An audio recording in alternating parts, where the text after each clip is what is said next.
I was recently asked about my opinion towards soybean meal. Now, to set the stage, I just recently moved back into the commodity arena after about a 25-year absence. During that time, I had applied my Elliott wave knowledge to currency forecasting, to fixed income, as well as a couple other segments of the markets. But now I found myself back in the commodity arena, and without having looked at meal for quite a while, I brought up a bigger picture chart. And as you can see, the one here, I'm looking at a continuation chart. And that's where we splice together the different contracts that are, in this case, active. You can do front month and carry them right up to expiration.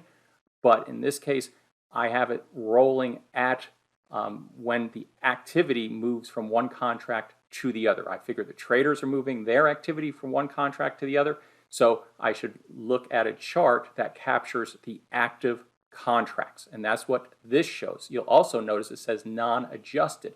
That means all it does is connect the charts, but it does not back adjust the data to remove gaps that might exist between contract months, which is very common when we talk about grains and livestock and soft markets.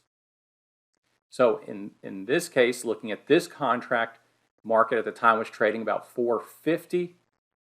I noticed that from the low at near 375, that was probably A, triangle B, C. My Elliott wave knowledge suggested that this latest surge would be terminal.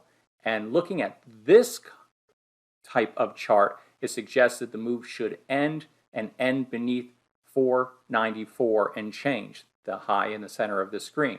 And that's because Elliott told us that thrust from triangles are terminal movements, usually fifth waves, C or C waves. In this case, I was counting a wave C.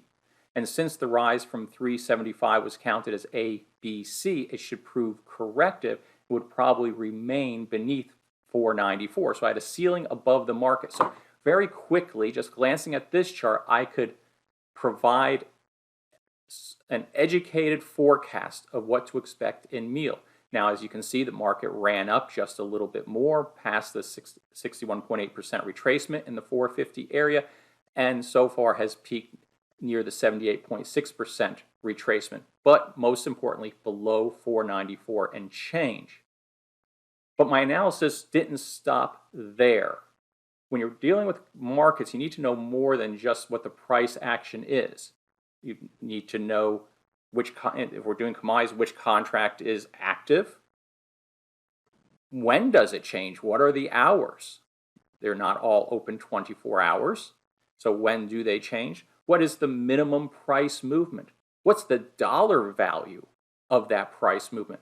All of these are important questions, but you also need to understand and question the type of chart you're looking at.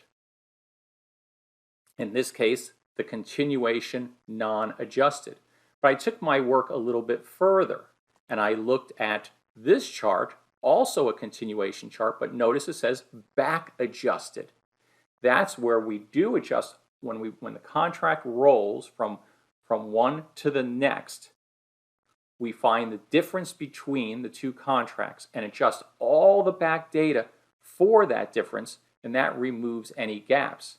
It might also result in an entirely different looking pattern on the charts, as it did in the case of meal.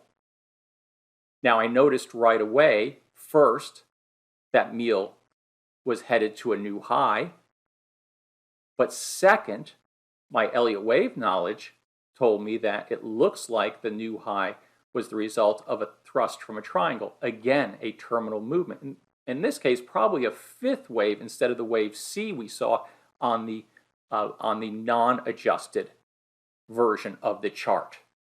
So a different chart, it's constructed a different way, gave me the same conclusion that although basis the back adjusted chart, meal had made new highs for the run, the much larger advance, that new high was the result of a terminal thrust from a triangle. Just like the non-adjusted chart It should be the final movement in the sequence. But I could go yet another step forward. We were rolling from the January contract to the March contract. So I looked at the January 2023 contract, which was the one that was active at the time, and noticed, like the adjusted contract, it showed a terminal thrust from a triangle, an ending movement. So that supported the idea that this surge in meal was the final movement.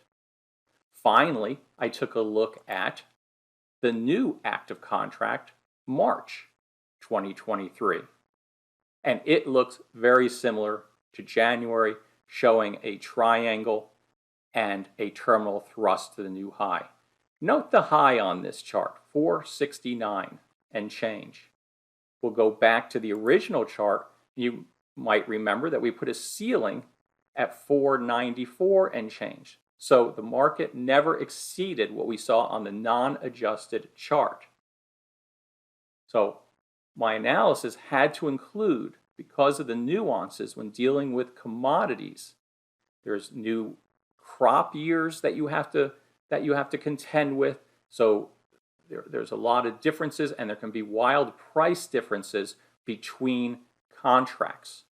Might not see that so much if we were rolling an S&P contract or a 10-year note contract, but in foodstuffs, oftentimes it can be quite different, and that's why the need to look at the same market from different points of view. In this case, the continuation non-adjusted, the continuation adjusted, and then the specific month that had been active or is currently active, and then at least 1 month forward to the contract that will soon be active. That's what I consider a complete analysis of a commodity market. A bit of a nuance compared to some of its financial cousins, but an important one to understand and consider when you're doing your own work.